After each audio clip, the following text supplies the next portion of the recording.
Hey, what's up? And welcome to this episode of EST, the podcast for established church leaders by established church leaders. My name is Josh. My name is Sam, and I don't think you should trust anyone over 30. What was it?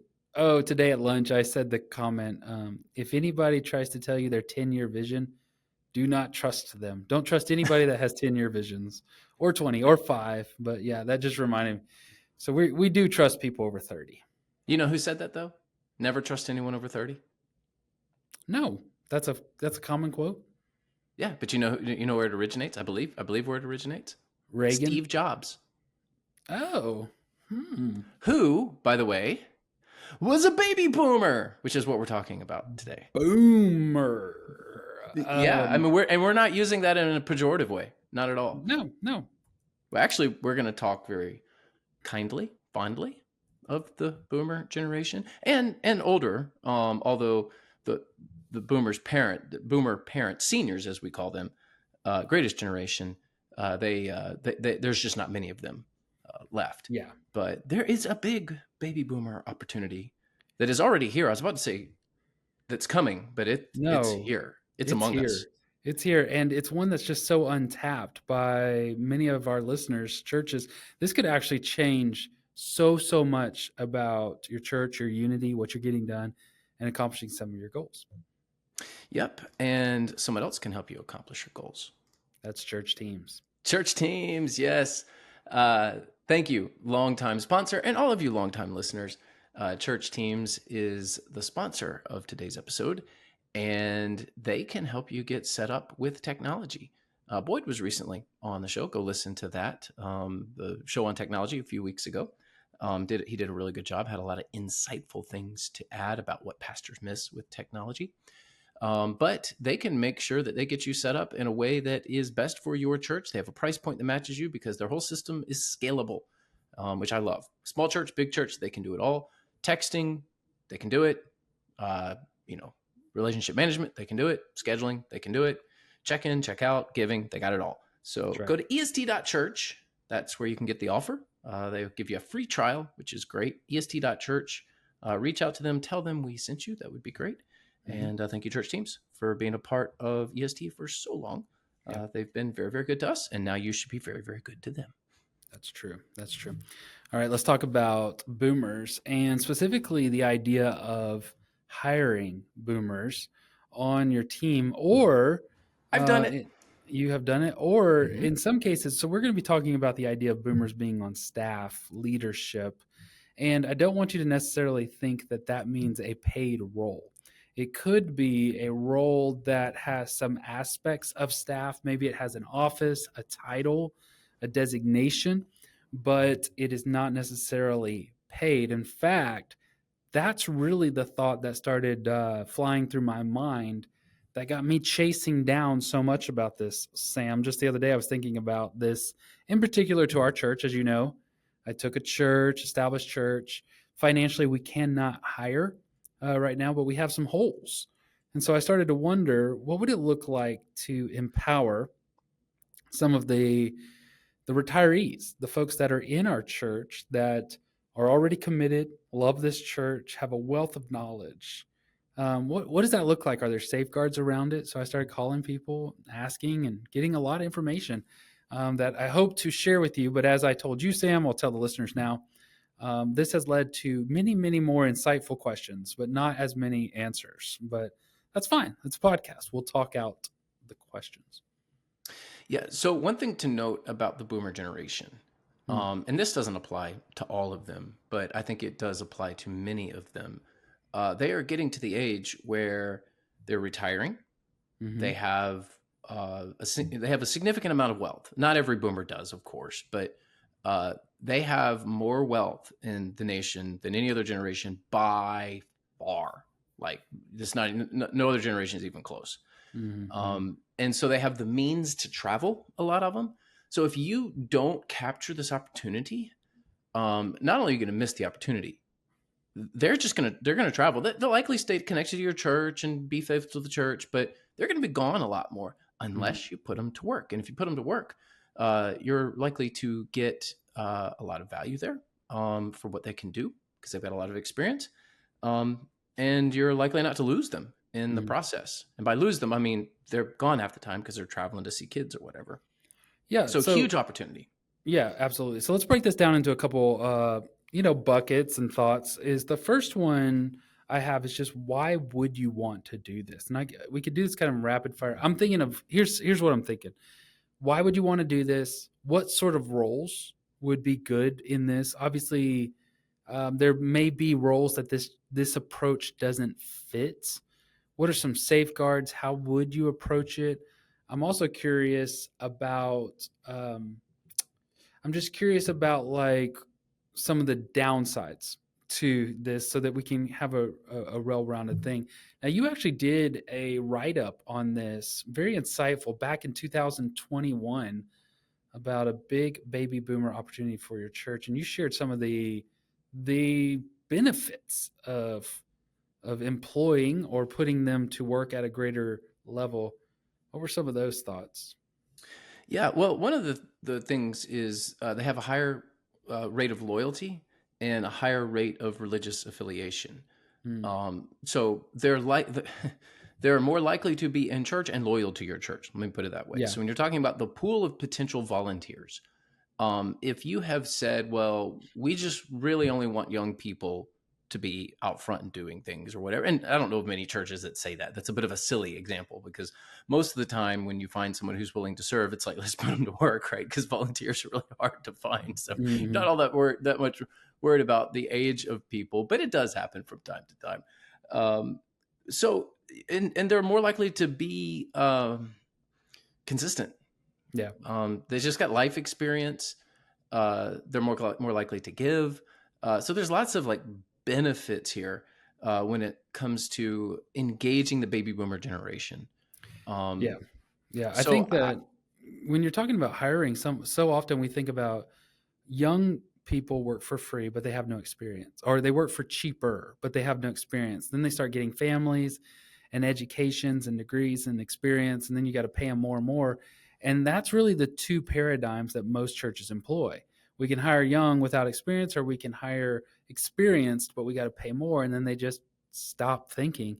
It's more like a bell curve, that if you were to approach some of the retirees, many of them, I mean, if you just look around in some churches, they're up there anyways. They're hanging around, they're serving in different ways. Put them to work with some authority, employing some of those skills that they have. Very often, they don't need any money, like you said, or very little money to do this job. They're just looking for something to do and do something that is beneficial. yeah, and that's a conversation that you need to have with, let's say you've got three or four of them in mind. Hey, let's Mhm. put them to work, give them an official title, an official role. Obviously, you want to sit down and just talk to them about, hey, is this paid or unpaid, and work through that. One of my best hires is a guy named Jim. Jim is our seniors minister, but he is a baby boomer. He's ministering to people who are the age of his parents. He's doing a phenomenal job. He needed something to do. He's retired. He had been working at Publix just to get out of the house, and I was like, man, quit. Publix is great. It's a great company, but quit working up there. Come work at the church. I'll actually give you an office. Um, Mhm. so I gave him an office. We gave him a title, and we do pay him because, given the nature of the position, it would be unfair to him if it Yeah. was unpaid. It wouldn't be fair to ask him to do it for free. But he's part time, very part time, and he puts in way more hours than your typical part time person. So, Mm. and he is there all the time. Yeah. One of the best hires I've ever made. So, I would just say when you're identifying people, don't assume that they'll work for free. They might, and you Mhm. can certainly talk to them and just see where they're at. But you also need to pay whatever their generation. You need to pay people what they're worth, young, old. But Of there's a course. lot. Yeah, there's Yeah. a lot of baby boomers out there that are just, yeah, they're just like, hey, I love my church. I'd love to do first impressions. Thank Mhm. you for asking me. Yeah. Yeah, I'm a retired school teacher. I would love to be the preschool director. Mhm. Yeah, I've pulled way back on my teaching schedule. I'm a professor, but I'd love to be the Sunday school director. There's just so many things that they can do that they still have the ability, the energy. they're just at a stage of life where they're pulling back on their vocation, but it Mm, doesn't mean that they aren't available for their church. Don't yeah. assume. Yeah, and you're bringing up a couple of different roles there. I've been thinking more in line of administrative, Mhm. less in line of ministry. But there's probably a couple people in your church that are retired out of HR, and they know that stuff. They know insurance. They know getting paperwork together and what needs to happen. And quite honestly, you've got retirees. Let's use HR as an example. They're Um, on my personnel committee, by the way. That's what we yeah, do. that's the first place Retired you definitely wanna retired put them. human Yeah, resource executives. yeah, Hey, come serve on the personnel committee. exactly. So that's the first place you wanna put them. But if you're looking at more of a hands-on, somebody to get this stuff done, you've got people that were running an HR department for a company that had 1,000 employees. And so the idea of running HR a couple hours a week for, 5 employees, they could do that in their sleep. They know exactly how to do this. This isn't a big deal for them. But what you have to do is show them that this is value add to your church. You're saving your church a ton of money and you're providing a resource. Similar with logistics, similar with your buildings and grounds oversight, those sort of things. If you have somebody that's really great at maybe volunteer management, that's not necessarily the same skill set as a preschool teacher. So you've got somebody that's a great preschool teacher. They're great in the classroom, they're great teaching, but they're not great at recruiting volunteers. The person who's great at recruiting volunteers, empowering, making sure they're in their place, that's a logistics person. That's a different skill set than maybe a teacher. So you could team those things together. And very often, what we do in smaller churches or in under resourced churches is we try to get one person with one skill set to do their spot. And then we pile on all these other things that they're not skilled at because in our minds, we just think of, well, the preschool director is both a teacher and a recruiter and equiper of volunteers. What if that was 3 roles? What if there was somebody that was working in 3 different areas? So I'm not saying that that would work for everybody. Instead, look around your retiree pool or your nearly retiree pool and start looking what skill sets did they have? And could we put those to work around here? Quite possibly you could. Yeah, I can't tell you how many times I've heard pastors say, mid-sized churches, 100, 200, 300, 400 people, and they say, man, I wish I had an executive pastor. Mm-hmm. Oh, it would just make my job to where I could actually do what I'm good at if I had an Yeah, executive pastor. You probably, if you have a church of 2 or 300, which is that's a significant size church, but good sized church. I bet you have your executive pastor in there already. Or maybe not pastor, but somebody who Yeah, could run the operations of the church. yeah. Probably already among you. I think that's the thing we're not thinking through as a church. Executive pastor. Once we put that second word on it, we're thinking of a very specific kind of person. The executive officer, man, you've got a bunch of those. You quite possibly have those in your church, an executive officer. And you might say, well, a church doesn't need an executive. Why not? Why not have an executive officer? Why not have a deacon of operations? Why not have a minister of administration instead of the executive pastor? If you start thinking in those terms, couple hours a week in administrative roles, you really could. And Sam, here's one of the things that I noticed. And when I hang around my friends who are mega church leadership, and I'm talking like the big megas, like 10 to 15,000 attendees. When I'm around them, what I've noticed is they'll have a whole slew of quote unquote pastors with various titles that are not paid. They're not actually on staff. They take nothing, even benefits or salary from the church. I've seen them be the executive pastor of campus development or a minister of staff development, those sort of things. And you go and find out that this lady who's extremely high capacity is developing the staff and some of their skill sets based on a value set that the church has given her, and based on her wealth of experience, she's training and developing staff. She's not getting a dime off of this. She's just serving Christ through her church. And I thought to myself, if they're doing that, why couldn't we all do that? Why wouldn't and why shouldn't we all do that? I think we should. I think we should start thinking more in that capacity. So, Yeah, I know you get into some issues of ecclesiology here, mhm. and governance, but who's a pastor, who's not. Let's set that aside because you could work through that if you're like that. Yeah, If you have a absolutely. you have a sole pastor model, you have a board of elders, whatever it is. Cool. I realize that there's some issues of ecclesiology there, but goodness, there's nothing wrong with people having non-paid leadership roles in the church, whatever you Mhm. call them, right? Whatever Yeah. title you put on it. Um, and I would just say this shouldn't really be reserved for the biggest churches. I think the smallest churches are the ones that stand to benefit from it the most. It's just they Probably. don't.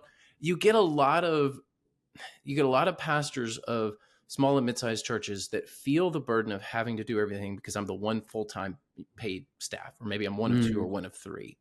And I've felt that before myself, where right.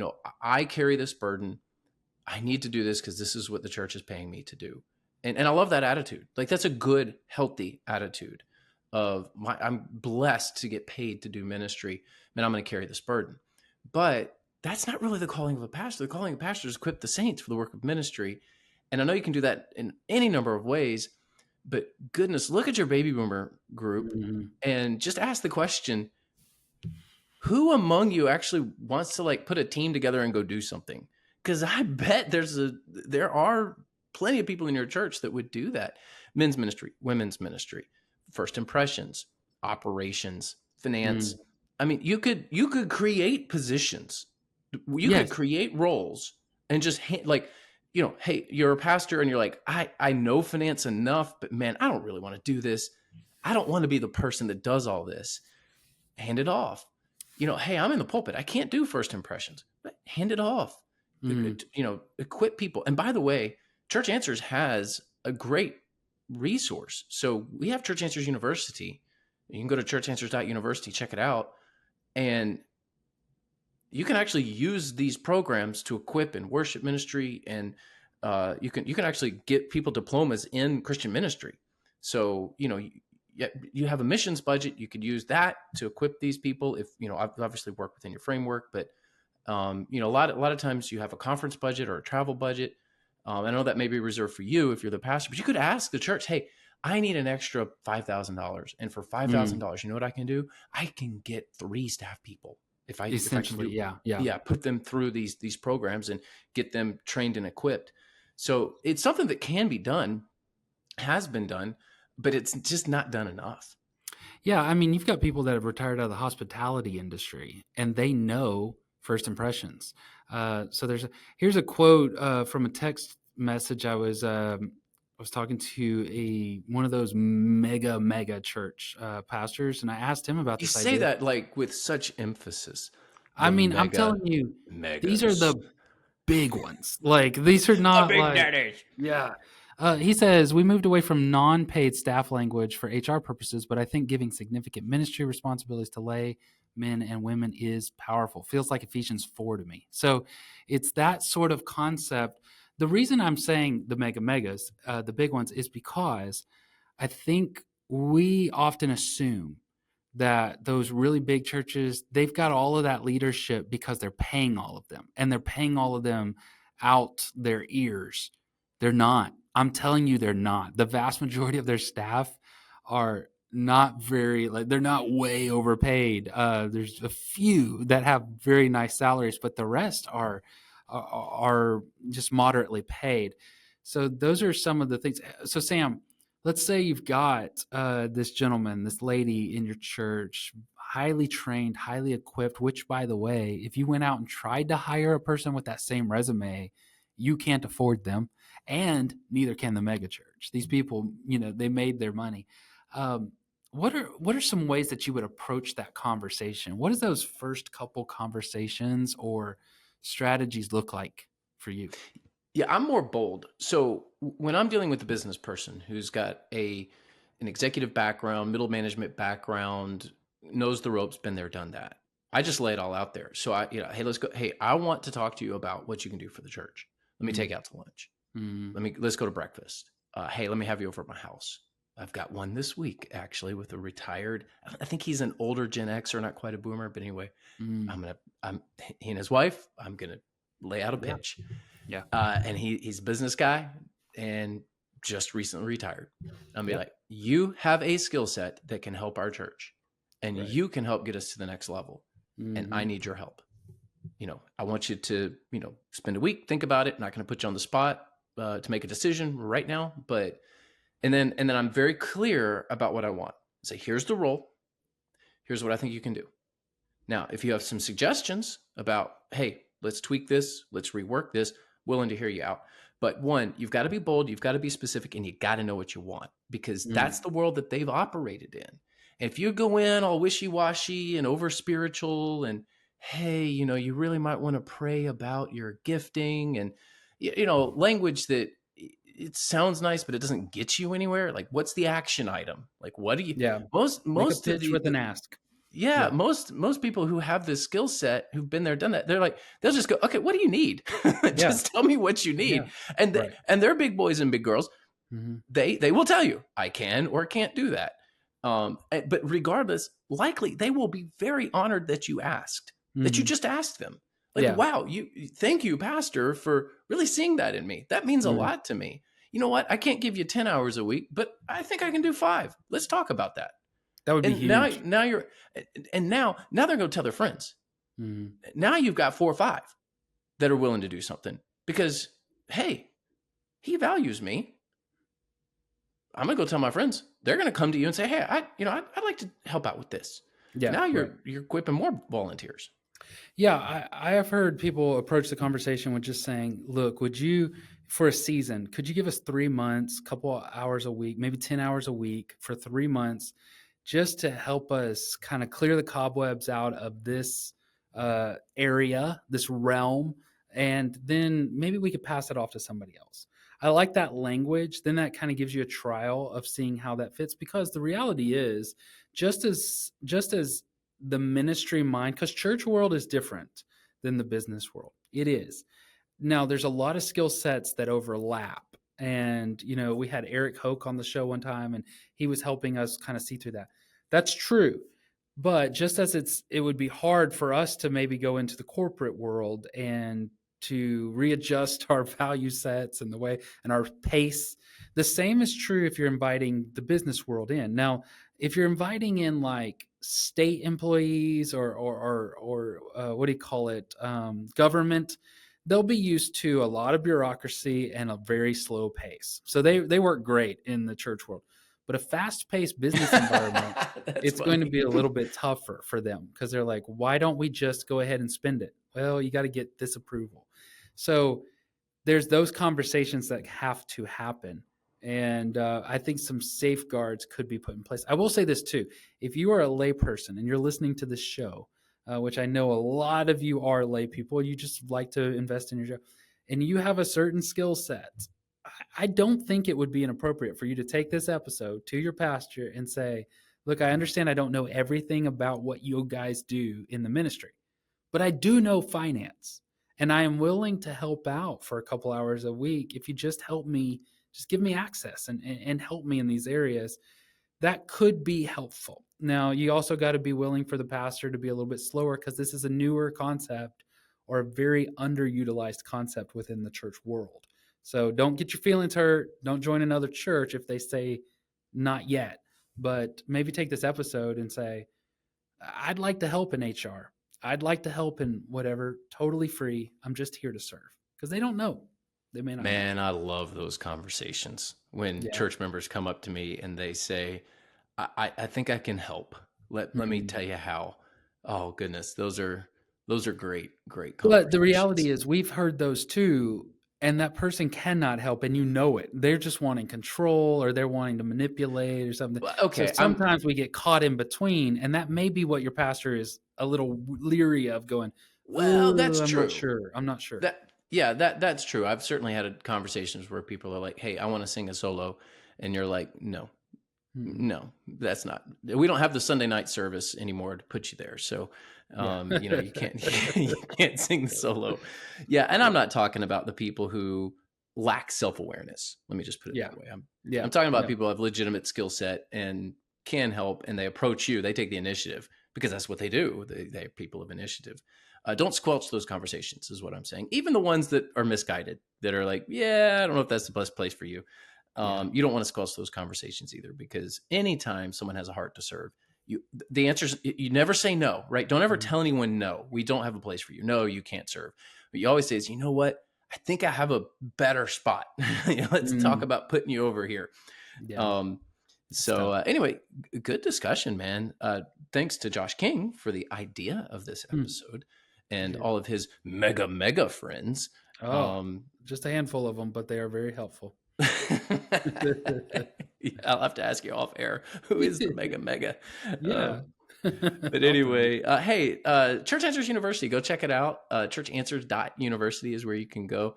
These are great diplomas to help equip your people. Would love to have you in Church Answers University. Got all sorts of students there that have really gotten a lot of value out of it. And again, thank you, church teams, for sponsoring today's episode. You can go to est.church to check out their offer. Yeah, thank you so much for listening to us. And like I said, you don't have to just be a layperson to take this episode and share it with another pastor. Let them know about what you heard on EST. Maybe it'll help them out as well. We hope it does. And we'll see you next week.